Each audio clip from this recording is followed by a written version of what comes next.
Hello and welcome back. Today we've got another £200 worth of 10p's. We're going to have a hunt through looking for those elusive alphabet 10p's. I think they're bag ones as well. What does it say on this? NatWest Bank. Oh, Camberley Coin Centre. Okay, so nothing too exciting. I think it's the same on the other one. I saw the same label. Anyway, what do we want? We want some 2019 10p's. As you can see, we have got A, C, D, E, F, G, H, J, K, L, M, O, R, T, U, V and X. So plenty in the book, but the 2019s are so hard to find. The mintages, especially on some of them, are so low. We started a second 2018 book. We've only filled one of these books in the past over all these numerous episodes. It's knocking for, was it 200 episodes if memory serves, which is pretty bonkers. That's many attempts, so it just goes to show how scarce they are. For our second 2018 book, we need 3 letters. We need D for double decker, we need H for Houses of Parliament, and T for the drink tea. So DHT to finish the second 2018 book, which we're much more likely to do than finish the 2019 book, but we will endeavour to try. So let's get into these bags and see what we find.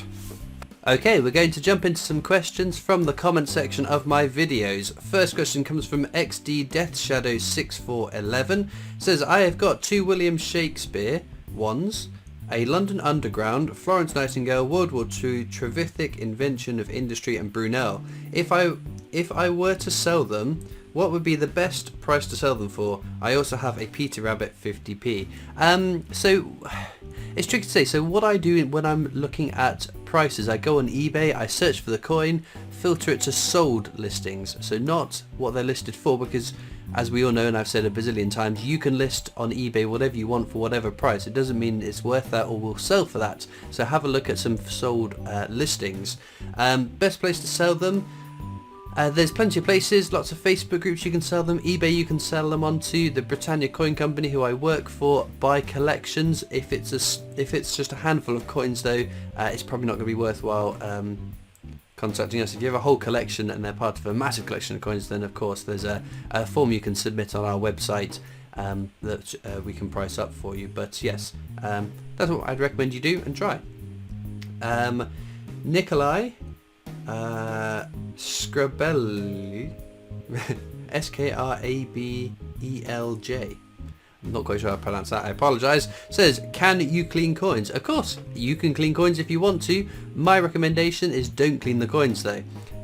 Cleaning coins will destroy any numismatic or collector's value in that coin. Even a light scrub with water and a microfiber cloth is still going to damage the coin in some aspect, so I wouldn't recommend cleaning coins. But at the end of the day, they're your coins. If you have a coin that is very common and the collector's value isn't important to you with that particular coin, perhaps I know people who have done art projects and have covered tables or enamelled floors with very common coins and just want them to look shiny to do so. And if that's all you want to do, then go for it. And to be fair, even if you have a rare coin or a coin that is valuable and you don't worry about the value of the coin, you just want it to look nice and shiny, then at the end of the day they're your coins, and you should do as and what you wish with them.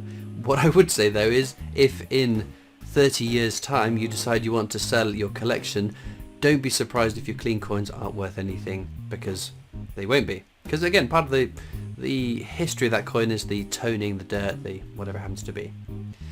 Anthony Stanley says, what is the fried egg error, please? I have that off to my side in my pot. I can't fish it out though because it'll be somewhere in the midst of it. So a £2 coin has, you'll have to apologise for dirty fingers, I've just recorded the 10p hunt to go along with this video and haven't washed my hands cleverly. You have the outer ring of the coin and you have an inner ring of the coin. We can't really judge distances here. So the inner part is one metal, the outer part is another metal.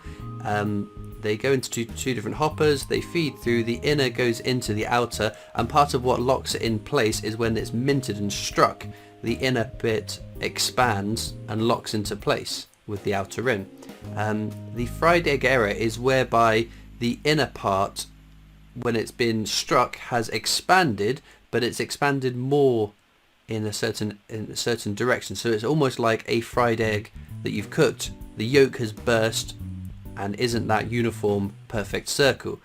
They're not very common to come by. I've only come across one in 4.5 years of doing this, and the explanation I've had for it is that it must be the case that the outer ring has been warm, or warmer than it should be in the process. So where the inner ring has expanded, it's been warm and has been able to expand further into the part of the coin where it shouldn't have. So that's what the fried egg error is, and they're lovely.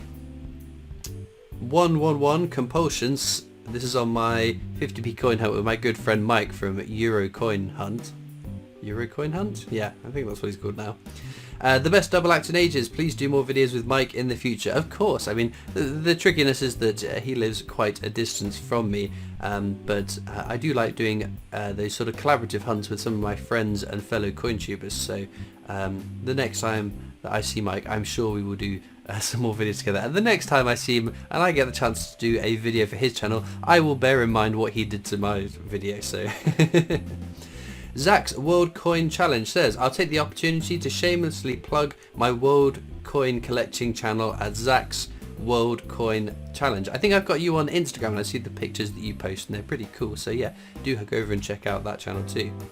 Flipper TH1 says, if it's been bagged by your local bank, then you may end up getting coins back that you've already recently checked. So yes, that is a concern. If you're going to one bank, you take the coins out, pay them back in, take them out, you'll get the same coins over and over again.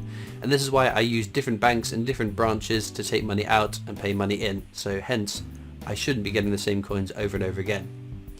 Alison Borchers says, what's actually on the technology design? Microscopes, computers? Oh, it's a good question, and I know the answer, but I don't know if off the top of my head. It's the ages of technology. So you've got gears, the sort of, I guess it's steam industrial revolution. You've got discs. Are the disc CDs? I can't remember if that. No, that might be the public libraries one. And you've got the digital ring as well. So it's the different ages of technology. It's an artist's interpretation of the different ages of technology. Black Jigsaw 1 says, hi there, I have a question. I collect 50p's and £2 coins as well as Roman coins, but my question is, I have just found a 2013 Christopher Ironside Lion and Unicorn 50p. Is it worth more than face value?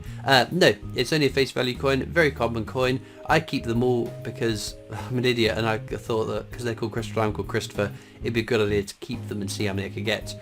I quite like the design though. There's a fascinating story behind it which I've told many times.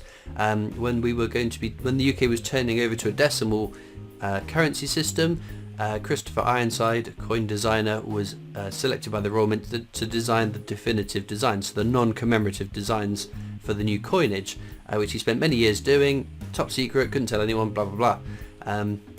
It gets to the point where his designs are about to, the designs are going to be going on coins. There's a change, I think, in government, and they decide rather than appoint a designer to do it, it's going to go to a public or a closed competition. He submits his designs, and thankfully his were chosen to put on the coins. Now, that design on the Christopher Ironside 50p was his intended design to be the new definitive design on the 50p, but the Royal Mint wanted a Britannia and persuaded him to do the Britannia instead. So it's quite cool that 100 years after his birth, his design he wanted for the 50p is on a 50p. So yeah, I think it's a cool coin with a cool story.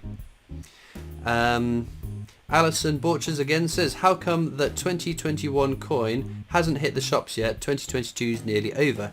All down to supply and demand. The Royal Mint will mint the coins, and that is ordered by the Treasury, who have conversations with cash centres and banks as to the anticipated demand for different denominations. So the Royal Mint will fulfill their orders. There's a great big storage room at the back of the coin press room, which you can see when you go on the Royal Mint Experience Tour, and they sit in there until the cash centres require them, and when the cash centres require them, that's when they get shipped out of that long store and to the cash centres. So those 2021 coins that we know are going to be circulated, or so the ones we know from this year, so The Pride 50p I haven't seen any of yet, and the Alan Turing, which might go into circulation subject to demand. I imagine there might be some of them sat in the long store, and once there is demand, all the, for instance, those 2021 £2 coins, the Britannias that nobody's seen yet, they are sat at the Royal Mint long store. In fact, our tour guide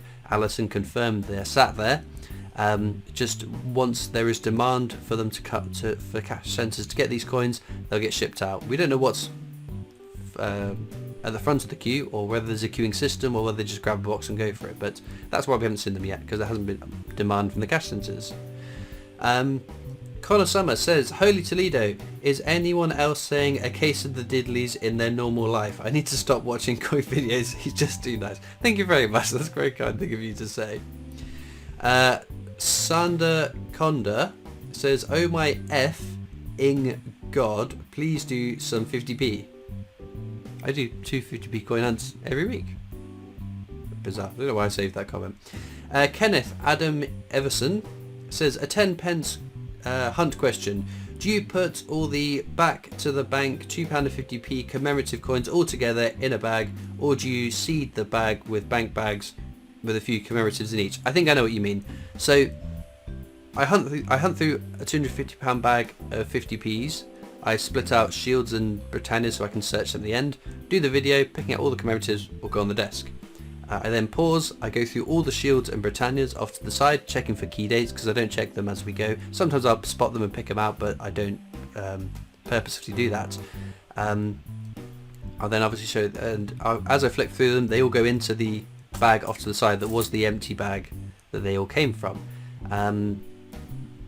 I then record my outro to the video. I put all the ones I'm keeping into my little pot over there, which really needs to be sorted out very soon.